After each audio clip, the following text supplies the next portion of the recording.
Hi hello all welcome to my YouTube channel.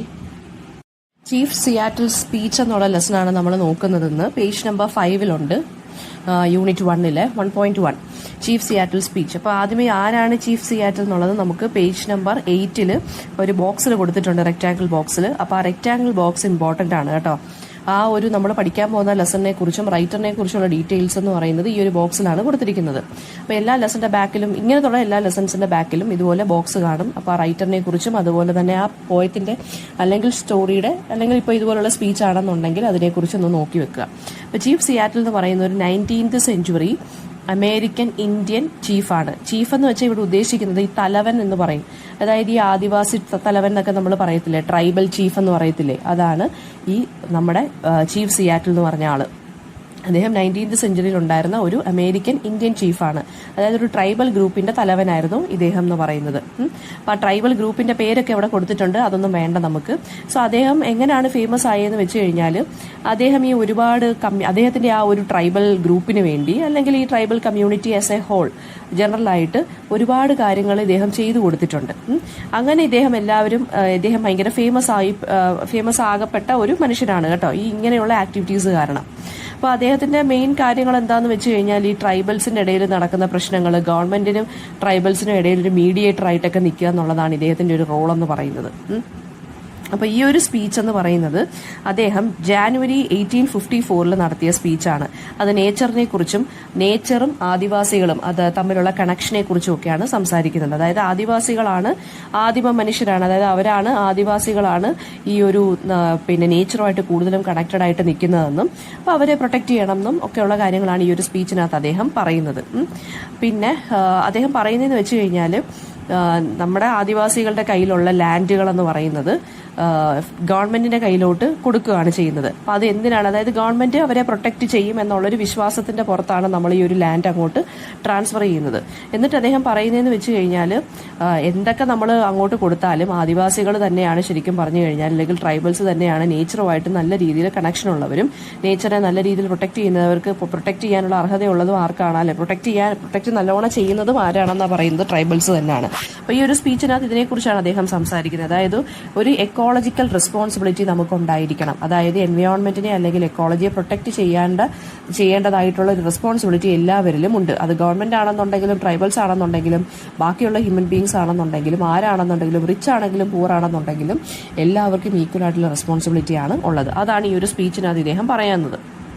Okay, അപ്പോൾ നമുക്ക് ആ സ്പീച്ച് എന്താണെന്ന് നോക്കാം. അപ്പോൾ ആ ഒരു ഫസ്റ്റ് പേജിനകത്ത് ഇദ്ദേഹം പറയുന്നതെന്ന് വെച്ച് കഴിഞ്ഞാൽ, എങ്ങനെയാണ് നമുക്ക് സ്കൈയെയോ അല്ലെങ്കിൽ ലാൻഡിനെയോ ആകാശത്തെ ഭൂമിയോ ഒന്നും നമുക്ക് വിലയ്ക്ക് വാങ്ങാനോ ഒന്നും പറ്റത്തില്ല, വിൽക്കാനോ നമുക്ക് പറ്റത്തില്ല, അല്ലേ?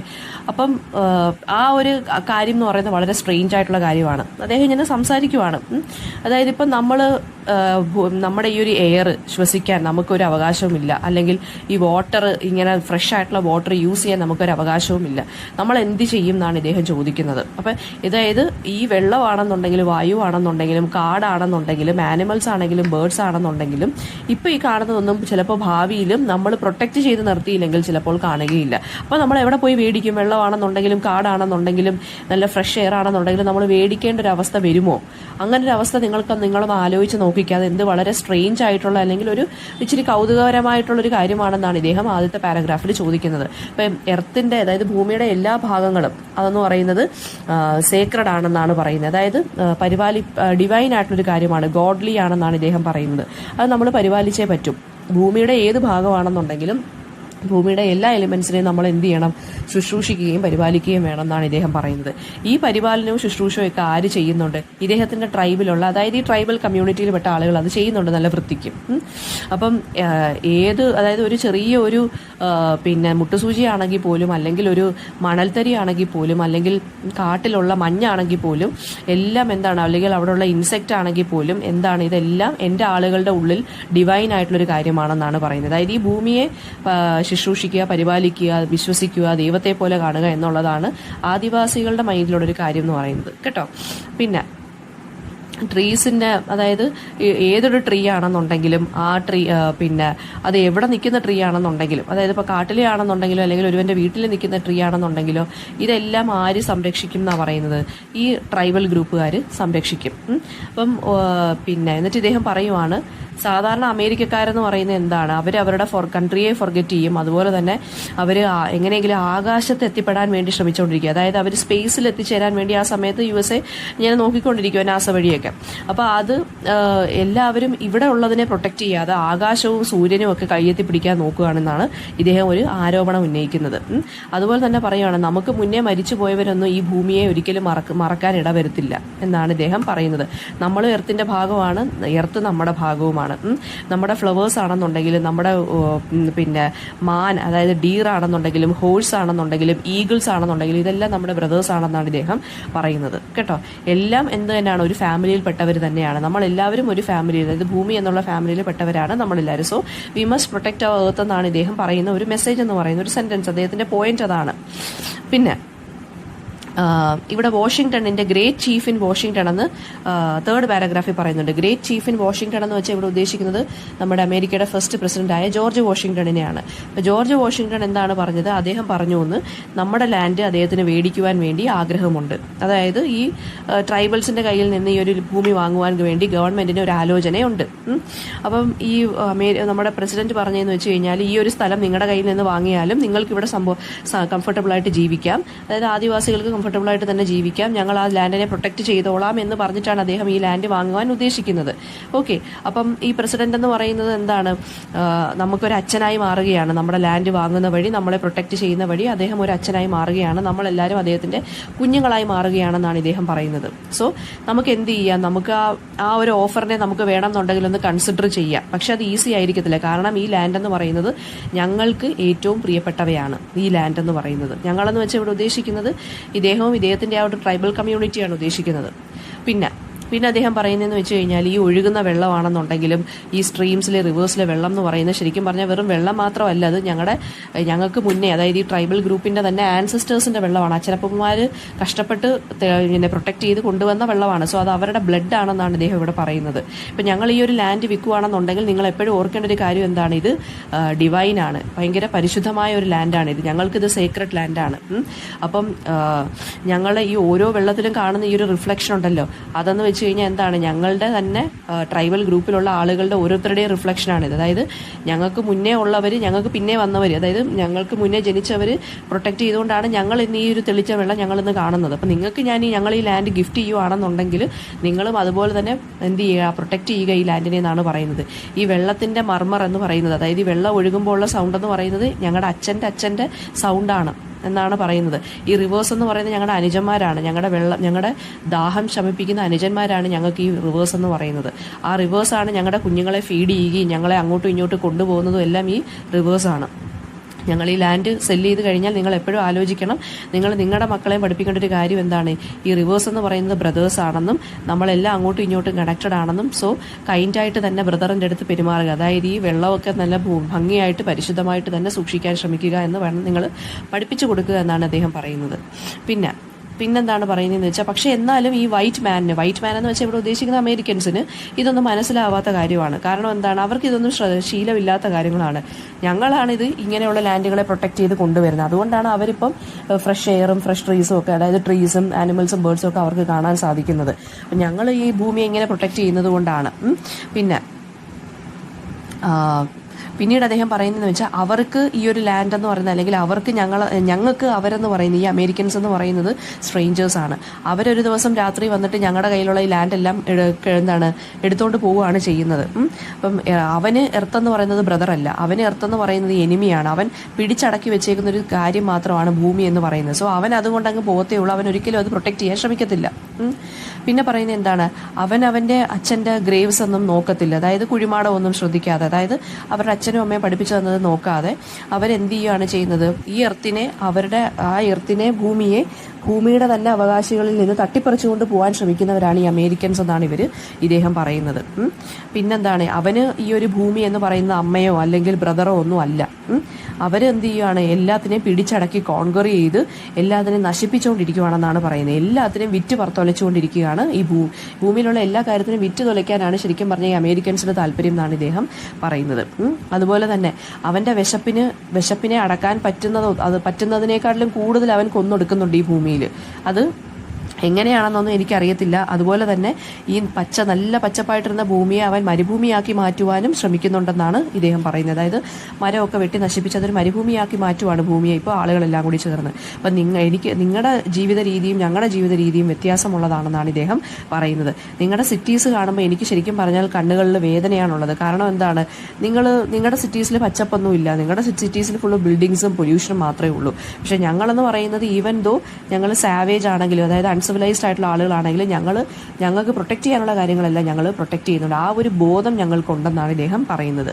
പിന്നെ ഈ സിറ്റീസിലാണെങ്കിൽ അത്രയധികം ക്വയറ്റ് ഒന്നും അല്ല സിറ്റി ലൈഫ് എന്ന് പറയുന്നത്. അതായത് എപ്പോഴും വണ്ടി ഓടിക്കൊണ്ടിരിക്കുന്നു, ചീറിപ്പാഞ്ഞുകൊണ്ടിരിക്കുന്നു. അപ്പോൾ അത്രയും ക്വയറ്റ് ലൈഫൊന്നും അല്ല നിങ്ങളുടേത്.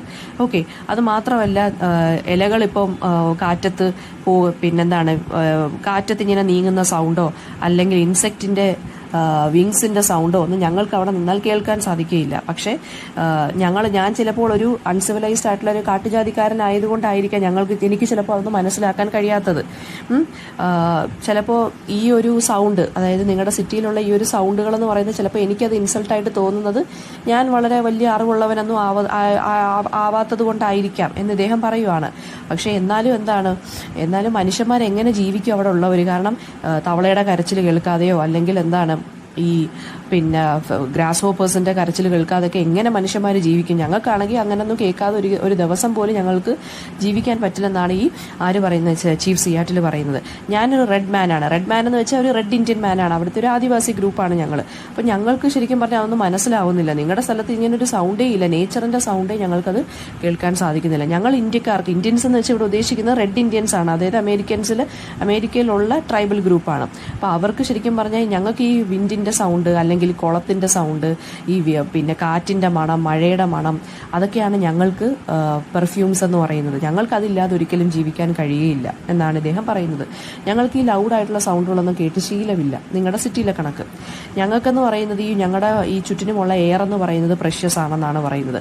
കാരണം ഒരു ആനിമൽ ആണെങ്കിലും ഒരു മരമാണെങ്കിലും മനുഷ്യരാണെങ്കിലും എല്ലാവരും ഒരേ എയർ തന്നെയാണ് ഷെയർ ചെയ്യുന്നത്. എല്ലാവർക്കും ഒരേ ശ്വാസം തന്നെയാണെന്നാണ് ഇദ്ദേഹം പറയുന്നത്. പിന്നെ ചിലപ്പോൾ ഈ എയറിനെ കുറിച്ചൊന്നും ചിലപ്പോൾ നിങ്ങൾ ആലോചിക്കുന്നുണ്ടായിരിക്കത്തില്ല. നിങ്ങൾ ചിലപ്പോൾ വളരെ ഇൻഡിഫറൻ്റ് ആയിട്ടായിരിക്കും ഇതിനെ കാണുന്നത്. അതുകൊണ്ട് ഞങ്ങളിപ്പോൾ ഈ ലാൻഡ് തന്നാലും തന്നാലും നിങ്ങൾ ഒരു കാര്യം ആലോചിക്കണം, നമുക്ക് ചുറ്റിനുമുള്ള ഈ വായു എന്ന് പറയുന്നത് വളരെ പ്രഷ്യസ് ആണ്. ആ വായു ഉണ്ടെങ്കിലേ ലൈഫിനെ സപ്പോർട്ട് ചെയ്ത് നിർത്താൻ സാധിക്കുകയുള്ളൂ. അതുപോലെ തന്നെ ഈ കാറ്റെന്ന് പറയുന്നത് ഞങ്ങളുടെ ഗ്രാൻഡ് ഫാദേഴ്സിൻ്റെ ബ്രത്താണ് ഈ കാറ്റെന്ന് പറയുന്നത്. അപ്പോൾ ഞങ്ങളുടെ ലാൻഡ് നിങ്ങൾക്ക് വിറ്റ് കഴിഞ്ഞാൽ നിങ്ങൾ അതിനെ എന്ത് ചെയ്യണം, നിങ്ങളും അതിനെ അതുപോലെ തന്നെ ഒരു ദൈവത്തിനെ അതായത് ഒരു ഡിവൈൻ ആയിട്ടുള്ള കാര്യം പോലെ നിങ്ങൾ സൂക്ഷിച്ചു വെക്കുക എന്നാണ് പറയുന്നത്. പിന്നെ ഞങ്ങൾ എന്തായാലും ഈ ഒരു ഓഫറും ചിലപ്പോൾ ഞങ്ങൾ അക്സെപ്റ്റ് ചെയ്യാതിരിക്കാം. പക്ഷേ ഞങ്ങൾ അക്സെപ്റ്റ് ചെയ്യുവാണെങ്കിൽ അത് ഒരേ ഒരു കണ്ടീഷനെ ബേസ് ചെയ്ത് മാത്രമായിരിക്കും. ഈ വൈറ്റ് മെൻ, അതായത് നിങ്ങൾ എന്ത് ചെയ്യണം, ഞങ്ങളുടെ ലാൻഡിലുള്ള ആനിമൽസിനെ എല്ലാം ബ്രദേഴ്സായിട്ട് തന്നെ കൺസിഡർ ചെയ്യുക. ഞങ്ങൾക്ക് വേറെ വഴിയൊന്നും അറിയത്തില്ല, ഞങ്ങൾക്ക് അവരെല്ലാം ബ്രദേഴ്സാണ്. നിങ്ങളുടെ കാര്യം എനിക്കറിയാൻ വയ്യ. ഇപ്പോൾ ഇവിടെയുള്ള ആനിമൽസ് എല്ലാം പോയി കഴിഞ്ഞാൽ ആളുകൾ, അതായത് മനുഷ്യന്മാർ ഒറ്റപ്പെട്ട് മരിച്ചു പോകുമെന്നാണ് പറയുന്നത്. ലോൺലിനെസ് വന്ന് മരിച്ചു പോകുമെന്നാണ് പറയുന്നത്.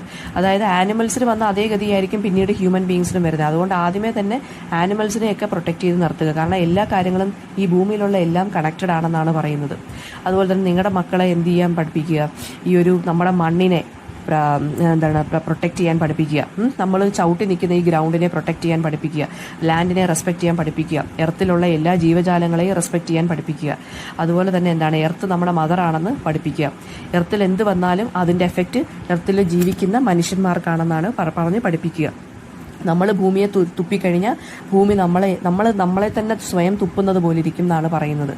അപ്പോൾ എർത്തെന്ന് പറയുന്നത് മനുഷ്യനും ബിലോങ്ങിങ് ആയിട്ടുള്ളൊരു കാര്യമല്ല. മനുഷ്യരാണ് ഭൂമിക്ക് ബിലോങ്ങിങ് ആയിട്ട് നിൽക്കുന്നതെന്നാണ് പറയുന്നത്. എല്ലാ കാര്യങ്ങളും ബ്ലഡ് പോലെ കണക്റ്റഡ് ആണ്. നമ്മളെല്ലാവരും ഒരു ഫാമിലിയാണെന്നാണ് ഇദ്ദേഹം പറയുന്നത്. അപ്പോൾ എർത്തിന് എന്ത് സംഭവിച്ചാലും അത് അവിടെ താമസിക്കുന്ന മനുഷ്യർക്കും അത് സംഭവിക്കും എന്നാണ് പറയുന്നത്. മനുഷ്യനല്ല ശരിക്കും പറഞ്ഞാൽ ലൈഫ് ഉണ്ടാക്കുന്നത്, അത് ഭൂമി തന്നെയാണ് ലൈഫിനെ സസ്റ്റെയിൻ ചെയ്ത് നിർത്തുന്നത്, അല്ലെങ്കിൽ ബാലൻസ് ചെയ്ത് നിർത്തുന്നത്. അപ്പോൾ പിന്നെ പറയുവാണ് എന്താണ്, നമ്മളെല്ലാവരും ബ്രദേഴ്സാണ്. സോ നമ്മളെല്ലാവരും ഒരു കാര്യം അറിഞ്ഞിരിക്കണം, നമ്മുടെ ദൈവവും നിങ്ങളുടെ ദൈവവും എല്ലാം ഒന്ന് തന്നെയാണ്. നിങ്ങൾ ചിലപ്പോൾ പ്രാർത്ഥിക്കുന്ന രീതി, നിങ്ങൾ പള്ളിയിലായിരിക്കും പ്രാർത്ഥിക്കുന്നത്, ഞങ്ങൾ ചിലപ്പോൾ നേച്ചറിനെ ആയിരിക്കും പ്രാർത്ഥിക്കുന്നത്. പക്ഷേ എല്ലാം എന്ത് തന്നെയാണ്, ഒന്ന് തന്നെയാണ്, എല്ലാം കണക്റ്റഡ് തന്നെയാണെന്നാണ് പറയുന്നത്. അപ്പം ഏത് ദൈവമാണെന്നുണ്ടെങ്കിലും എന്താണ്, ഭൂമിയെ പ്രൊട്ടക്റ്റ് ചെയ്യാൻ നിർത്തുക. കാരണം ഭൂമി തന്നെയാണ് ദൈവം എന്ന് പറയുന്നത്. ഭൂമിയെ നമ്മൾ ഹാം ചെയ്ത് കഴിഞ്ഞാൽ നമ്മൾ നമ്മുടെ ദൈവത്തിനെ തന്നെ ദ്രോഹിക്കുന്നത് പോലെ തന്നെയാണെന്നാണ് ഇദ്ദേഹം പറയുന്നത്. പിന്നെ അദ്ദേഹം ലാസ്റ്റ് പാരഗ്രാഫിൽ പറയുന്നതെന്ന് വെച്ച് കഴിഞ്ഞാൽ, നമുക്കറിയത്തില്ല ഈ ഒരു നമ്മൾ ശരിക്കും പറഞ്ഞു കഴിഞ്ഞാൽ ഈ ഒരു നമ്മുടെ ഡെസ്റ്റിനി അല്ലെങ്കിൽ നമ്മുടെ വിധി, നമ്മുടെ ഫെയ്റ്റ് എന്താണെന്നും നമുക്കറിയത്തില്ല. അത് വളരെ മിസ്റ്ററി ആയിട്ടുള്ളൊരു കാര്യമാണ് അല്ലേ. എപ്പോഴാണ് ആനിമൽസ് ചാവുന്നതെന്നോ അല്ലെങ്കിൽ എപ്പോഴാണ് ഓരോ മൃഗങ്ങളെ നമുക്ക് മെരുക്കിയെടുക്കാൻ കഴിയുന്നതെന്നോ ഒന്നും നമുക്കറിയത്തില്ല. പക്ഷേ എന്താണ് നമ്മൾ ചെയ്യേണ്ട എന്താണെന്നാണ് പറയുന്നത്, നമ്മൾ സർവൈവ് ചെയ്യണം എന്നുണ്ടെങ്കിൽ അങ്ങോട്ടും ഇങ്ങോട്ടും നമ്മൾ പ്രൊട്ടക്റ്റ് ചെയ്ത് നിർത്തിയേ പറ്റൂ. അതായത് ആനിമൽസിനെയും ബേർഡ്സിനെയും ഒക്കെ നമ്മൾ പ്രൊട്ടക്റ്റ് ചെയ്താൽ മാത്രമേ നമുക്ക് സർവൈവ് ചെയ്യാൻ സാധിക്കൂ. അവരില്ലെങ്കിൽ നമ്മളില്ലെന്നാണ് ഇദ്ദേഹം പറയുന്നത്. ഒരു ദിവസം രാവിലെ എഴുന്നേറ്റിട്ട് അയ്യോ ഇവിടെ നമ്മുടെ മൃഗങ്ങളൊക്കെ എന്ത് ചെയ്യും, അല്ലെങ്കിൽ പക്ഷികളൊക്കെ എന്ത് ചെയ്യും, അല്ലെങ്കിൽ ഈഗിൾസ് ഒക്കെ എന്ത് ചെയ്യും നമ്മൾ ഒരു ദിവസം ചോദിച്ചു കഴിഞ്ഞാൽ എന്താണ്, നമ്മൾ പ്രൊട്ടക്റ്റ് ചെയ്യാതെ നിർത്തി കഴിഞ്ഞാൽ അവരൊരു ദിവസം എല്ലാം ഡിസപ്പിയർ ആയി പോകും. പിന്നെ നമ്മൾ വിഷമിച്ചിട്ടൊരു കാര്യമില്ലെന്നാണ് അദ്ദേഹം ലാസ്റ്റ് പാരഗ്രാഫിനകത്ത് പറയുന്നത്. അതായത് അതായത് നമ്മൾ എന്തിനെയാണ് ഭൂമിയിലുള്ള എല്ലാ കാര്യത്തിനെയും നമ്മൾ പ്രൊട്ടക്റ്റ് ചെയ്ത് വെക്കുക, എന്നാൽ മാത്രമേ നമ്മൾ സർവൈവ് ചെയ്യാൻ പറ്റൂ. ഒരു കാര്യത്തിൻ്റെ അന്ത്യം എന്ന് പറയുന്നത് എല്ലാ കാര്യത്തിൻ്റെ അന്ത്യമായിരിക്കും എന്നാണ് അദ്ദേഹം പറയുന്നത് കേട്ടോ. പിന്നെ ഇതിനകത്ത് നിങ്ങൾ പഠിക്കാനുള്ളതെന്ന് വെച്ച് കഴിഞ്ഞാൽ പേജ് നമ്പർ 10 കുറേ കീ കോൺസെപ്റ്റുകൾ കൊടുത്തിട്ടുണ്ട്. എന്താണ് ബയോഡൈവേഴ്സിറ്റി, എന്താണ് എനർജി കൺസർവേഷൻ, എന്താണ് റിസോഴ്സ് എന്നുള്ളതൊക്കെ, അതൊക്കെ നോക്കി വെക്കുക. ആൻസർ ദി ഫോളോയിങ് ക്വസ്റ്റ്യൻസ്, എന്താണ് ബയോഡൈവേഴ്സിറ്റി എന്നുള്ളതൊക്കെ നമ്മൾ ആദ്യത്തെ ബയോഡൈവേഴ്സിറ്റി എന്നുള്ളത് ഈ ഒരു പാരഗ്രാഫിനകത്ത്, ഈ കോൺസെപ്റ്റ് എന്നുള്ള ബോക്സിനകത്ത് പേജ് നമ്പർ 10 കൊടുത്തിട്ടുണ്ട്. ഗ്രേറ്റ് ചീഫ് ആരാണെന്ന് ചോദിക്കുന്നുണ്ട്.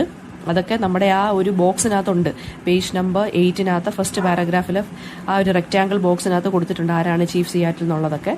പിന്നെന്താണ്, മിസ് എക്സ്പ്ലെയിൻ ചെയ്ത കാര്യങ്ങളാണ് ഇതിനകത്ത് എല്ലാം കൊടുത്തിരിക്കുന്നത്. അപ്പോൾ എസ്സേ ചോദിച്ചാലും ഷോർട്ട് ആൻസർ ചോദിച്ചാലും എല്ലാം ഈ ഒരു രീതിയിൽ സമ്മറി കേട്ടിട്ട് വേണം എഴുതി വെക്കാൻ കേട്ടോ.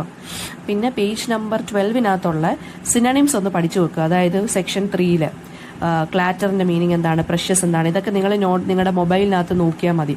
ക്ലാറ്റർ എന്നെഴുതി മീനിങ് നോക്കുമ്പോൾ അതിനകത്തൊരു മീനിങ് കാണും. ഏറ്റവും സിമ്പിൾ ആയിട്ടുള്ള മീനിങ് ആണ് സിനണിമായിട്ട് പഠിച്ചു വെക്കേണ്ടത്. സിനണിം എന്ന് വെച്ച് കഴിഞ്ഞാൽ പര്യായ പദങ്ങളെന്നാണ് ഉദ്ദേശിക്കുന്നത് കേട്ടോ. അപ്പോൾ അത് 5 പഠിക്കേണ്ടതാണ്, മറന്നു പോകരുത്. അപ്പോൾ അടുത്ത ഓഡിയോയ്ക്കകത്ത് ഞാൻ the religion of the forest by Rabindranath Tagore page number 14 ഇട്ടേക്കാം. എന്തെങ്കിലും ഡൗട്ട് ഉണ്ടെങ്കിൽ ask in the comment section. Thank U.